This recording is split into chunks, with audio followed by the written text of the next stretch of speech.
Cara. Welcome back to the Morrigan Academy podcast, where we dive into the living lore, land and lessons of Ireland's great queen. I am Lora O'Brien, a 3, priest of the Morrigan for more than 2 decades, and your slightly sweary Irish auntie who, keeps a sword on the wall and a kettle on the boil. Last time we spoke about prophecy, so how herself sees, speaks and shapes truth, and how you can learn to do the same. Today we're still in that truth-telling current, but we're taking a wee sidestep into something that trips up almost every seeker I meet. Am I just making this up? Maybe you've asked that in a whisper. Maybe it's held in your heart. Or maybe you've shouted it at the ceiling or the sky. Either way, the doubt is real and it can freeze you up so fast. So, let's warm it up, poke it and see what's hiding underneath. I'll tell you a story about a student of mine. She was a first-year intensive student with a solid academic background, a heart like a drum for the land. She's amazing. One autumn morning she wakes up to a crow tapping at her bedroom window. Same thing happens the next day and the next. So after about a week, she messages me half excited, half panicked and says basically, is this the Morrigan or am I projecting because I want it to be the Morrigan? Maybe it's just a very determined bird. And, valid questions, classic. In response, I asked her 2 questions. What's it bringing up in you? And what are you afraid will happen if you believe it's real? So my student admitted that the tapping maybe mirrored a truth she'd been avoiding. She was getting poked to perhaps leave a dead-end partnership and stand in her own sovereignty. But the fear that she had was, if I'm wrong, I'm going to look foolish and ruin a perfectly good relationship. We've all been there, right? Now, spoiler alert, it wasn't a perfectly good relationship. And honestly, in all the years I've been doing this, every time somebody says that to me, I'm like, okay, if the Morrigan wants you to leave a relationship, it is absolutely not a perfectly good relationship that's supporting you and giving you what you need to grow. It's literally never happened. So, a couple of months later, this particular student ended the relationship, moved out and sent me a photo of her new altar with the caption that basically said, the crow is still visiting, by the way, even in her new place, right?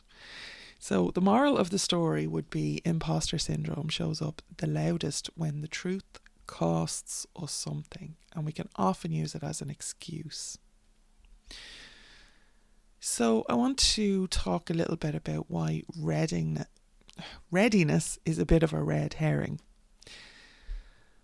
People come to me and they seem to think that they need a PhD in Celtic studies, a perfect meditation practice and a DNA test proving 97% Irishness before the Morrigan will even bother with them. And honestly, that is bollocks. Absolute bollocks. She calls who she calls, right? Now, if you have those things, great. Wonderful. More power to you, right? But the real qualifier for working with the Morrigan is willingness, is you being willing to show up, but mostly your willingness to witness uncomfortable truth and act on it. So be real for a second now. If you're hiding behind, I'm not ready, then ask yourself, ready for what? Are you not ready for certainty or you're not ready for change? Because certainty is a myth.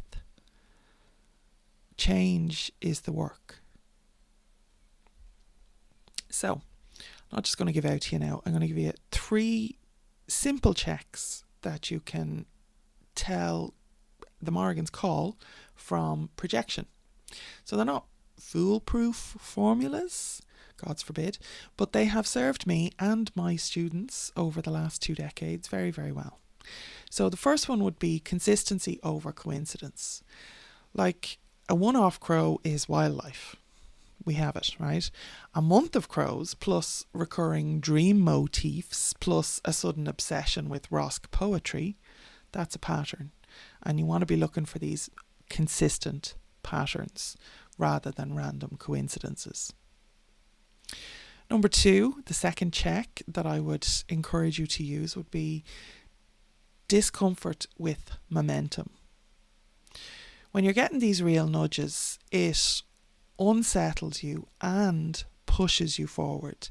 And you feel that like fluttery, who me, panic. And, find yourself Googling Only Gat opening times at 2 a.m, right? The cave is always open, but the visitor centre, you might want to Google that.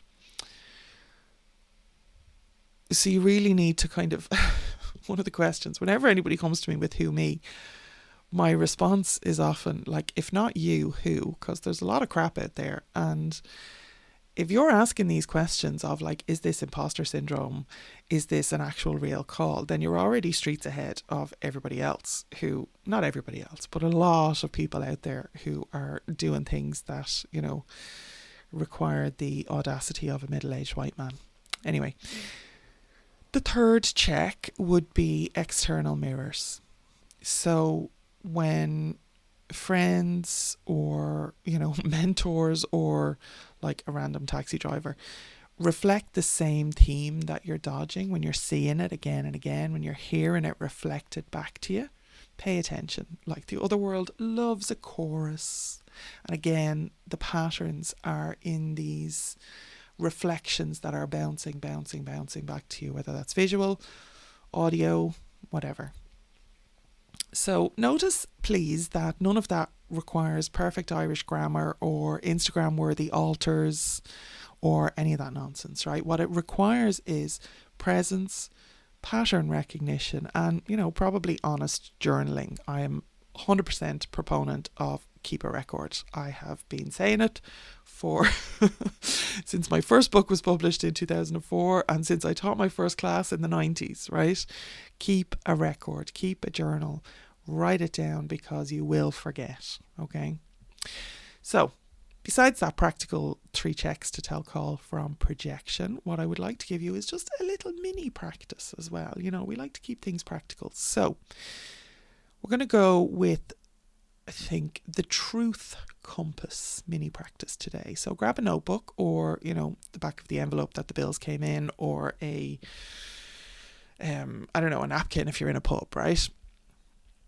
And jot down the first response, or your phone. You can do it on your notes app on your phone, right? Jot down the first response to each prompt. No editing, no pretty phrasing. Just take a deep breath and give the truth. So, prompt 1. This is your truth compass, right? If I knew for certain she was calling, what single action have I been avoiding? Write down. Okay, quick. Got it. Okay, number 2. What's the story I'm telling myself to justify the avoidance? Write it down. Quick.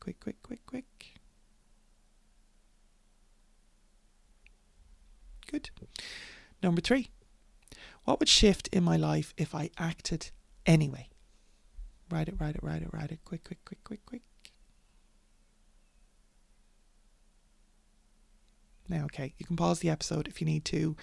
You can sit with this. I know I've kind of pushed you a little bit there. If you want to go back, just sit with it.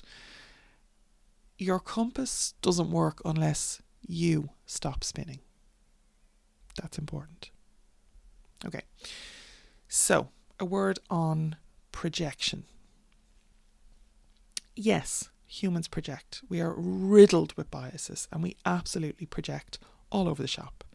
We are meaning-making machines. It is how our brains work. But here's the kicker. The projection can still carry truth. Now, I would caution against projecting onto other people, but projecting into situations and experiences can still carry truth, because sometimes our wisdom comes from inside our own selves. And the only way to get out is to project outwards, right? So bear that in mind.